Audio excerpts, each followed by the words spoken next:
তুমি মনে মনে নিজেকে কি বলে ভাবো? হ্যাঁ, এখানে কাজ করতে আসা শ্রমিকেরা তোমার চাকর, তুমি তাদের সঙ্গে যা তা ব্যবহার করবে? সরি ম্যাডাম, সরি, আমি সেরকম শ্রমিক নই। বরং আমি সেই শ্রমিক যে মালিকদের দেওয়া বোনাসকে সুদ সহ ফিরিয়ে দিই। আন্ডারস্ট্যান্ড? You better understand. হ্যাঁ, তুমি ইচ্ছা করলে আমায় চাকরি থেকে ডিসমিস করতে পারো, কিন্তু সব কর্মচারীর সামনে তার কারণ জানাতে হবে। আজ এই বন্ধ করে যা কিছু ঘটে গেল সে কথা সবাই জানলে তোমারই অসম্মান হবে। আমি তাহলে আসছি ম্যাডাম। আরে হ্যাঁ, যাবার আগে তোমাকে একটা প্রশ্ন করতে চাই।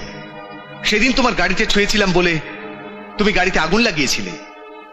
আজ আমি তোমাকে ছুঁয়েছি, এবার তুমি কি করবে? Good bye.